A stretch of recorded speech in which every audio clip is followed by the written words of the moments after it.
آگے فرمایا وَمِنَ الَّذِينَ قَالُوا إِنَّا نَصَارَى، اور ان لوگوں میں سے جنہوں نے کہا کہ ہم نصارہ ہیں، انہوں نے خود اپنے نصارہ ہونے کا دعویٰ کیا۔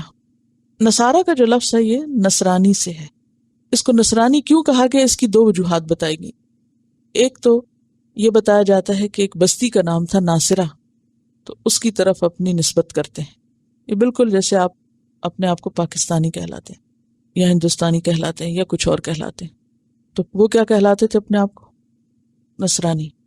اب یہ نسبت کیا تھی؟ وطنی نسبت۔ اور وطنی نسبت کیا اہمیت ہے اس کی، کیا قابلیت؟ کسی کی کسی علاقے کے ساتھ نسبت، اس میں کوئی قابلیت تو کوئی نہیں۔ کوئی کینیڈین مسلم ہو یا کوئی برٹش مسلم ہو تو اس میں یہ کوئی فخر کی بات تو نہیں، اور نہ ہی کوئی قابلیت کی بات ہے۔ اب اگر کوئی شخص کہیں ایک علاقے میں پیدا ہو گیا یا کسی ایک خاص بستی میں تھا اور اس سے اس کی نسبت ہو گئی تو یہ کوئی بہت بڑی بات نہیں۔ انہوں نے اس نسبت کی بنیاد پر اپنے آپ کو نصارہ کہا۔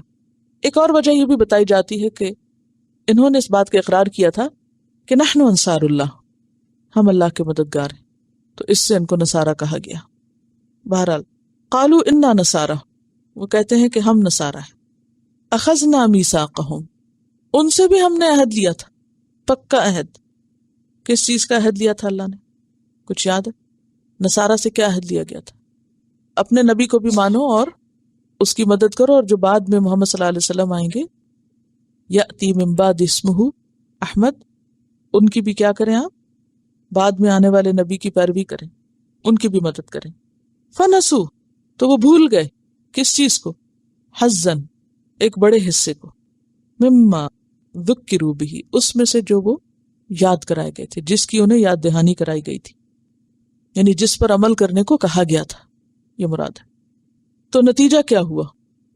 فَأَغْرَيْنَا بَيْنَهُمُ الْعَدَاوَةَ وَالْبَغْضَاءَ، ڈال دی ہم نے ان کے درمیان عداوت اور بغض۔ ان کے کن کے درمیان؟ نصارہ کے درمیان باہم فرقہ واریت پیدا ہو گئی۔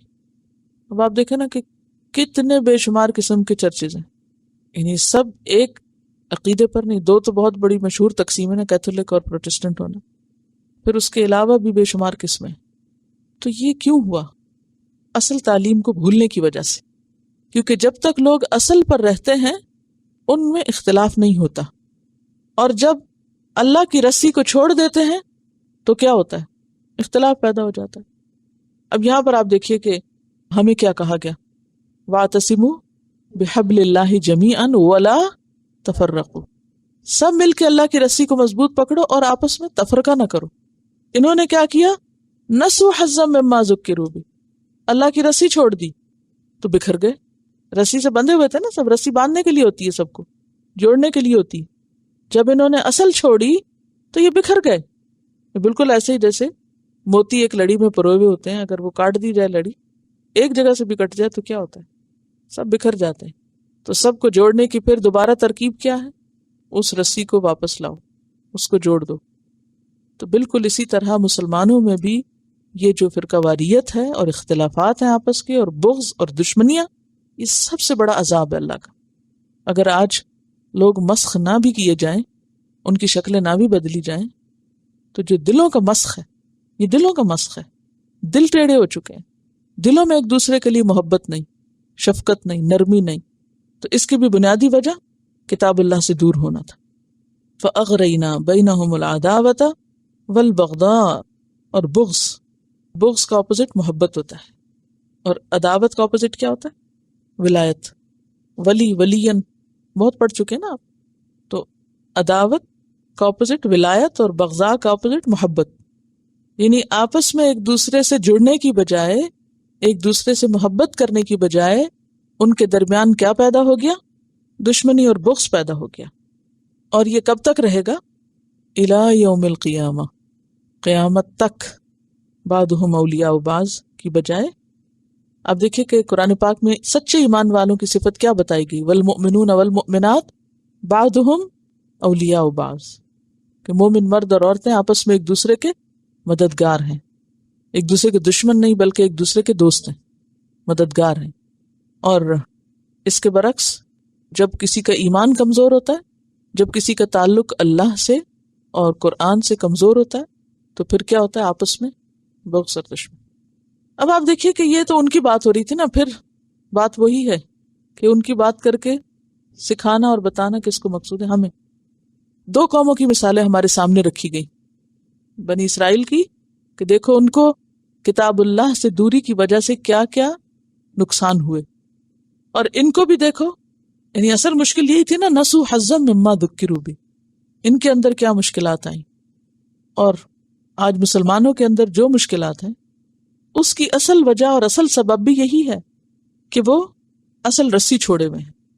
وسوف ینبئہم اللہ، اور ان قریب آگاہ کرے گا ان کو اللہ، بتائے گا ان کو اللہ۔ یہ ایک طرح سے دھمکی ہے۔ کب بتائے گا؟ قیامت کے دن۔ یعنی دنیا میں بھی آثار نظر آتے ہیں لیکن قیامت کے دن کھول کے بتائے گا۔ کیا بتائے گا؟ بما کانوا یصنعون، جو کچھ وہ کرتے رہے۔ کیا کرتے رہے؟ جو تحریفات انہوں نے کی، جو کتاب کو بھول گئے، جو غلط کام انہوں نے کیے۔ بما کانوا یصنعون کا جو معنی ہے وہ کیا ہے؟ صنع کا معنی بھی کرنا ہوتا ہے اور عملہ کا معنی بھی کرنا ہوتا ہے، جعل کا معنی بھی بعض اوقات کرنے کا معنی میں آتا ہے۔ تو جو صنع ہے وہ کسی فنی مہارت، یعنی اسکلفل ورک جو ہوتا ہے اس کے لیے استعمال ہوتا ہے، کسی کام کو مہارت سے انجام دینا، اور یہ عمل سے خاص ہے، یعنی عمل سے خاص ہے، یعنی عمل ایک عام لفظ ہے، کچھ کرنا۔ اور عربی میں مصنع کارخانے کو کہتے ہیں، فیکٹری کے لیے مصنع، اور صنعت بھی اسی سے ہے۔ اور پھر اسی طرح صناعی کاریگری کو کہتے ہیں۔ وسوف ینبئہم اللہ بما کانوا یصنعون، تو قیامت کے دن اللہ تعالیٰ انہیں بتا دے گا جو کچھ بھی وہ کاریگری کرتے رہے یا جو بھی دنیا کے کام کرتے رہے۔ اس میں آپ دیکھیے کہ دینی امور بھی ہو سکتے ہیں اور دنیاوی امور، تو خاص طور پر اشارہ کس کی طرف، کس کو کہا جا رہا ہے؟ نصارہ کی طرف اشارہ ہے۔ یعنی نصارہ کو قیامت کے دن ان کے اعمال جو بھی وہ کرتے رہے، خواہ وہ صنعت کی قسم کے ہیں دنیاوی معاملات میں، یا پھر جو بھی ان کی باہم عداوت تھی، کیونکہ جب باہم عداوت اور بغض اور دشمنی ہوتی ہے تو اس میں بھی آپ دیکھیں کہ لوگوں کے جو رویے ہوتے ہیں یا جو عام طور پر جو ایک دوسرے کے ساتھ معاملات ہوتے ہیں وہ ٹیکٹ فل ہوتے ہیں یا بعض اوقات سیدھے نہیں ہوتے، ان میں کسی نہ کسی قسم کا ہیر پھیر بھی شامل ہوتا ہے۔ تو ان تمام اعمال کو قیامت کے دن ان کے سامنے رکھ دیا جائے گا۔ یعنی انسان دنیا میں کتنا بھی ہوشیار ہو، کتنا بھی اسکلفل ہو، لیکن قیامت کے دن صرف وہی عمل یا وہی اسکل یا وہی اس کی کارکردگی اس کو فائدہ دے گی جو اللہ کی مرضی کے مطابق ہوگی اور درست نیت کے ساتھ ہوگی۔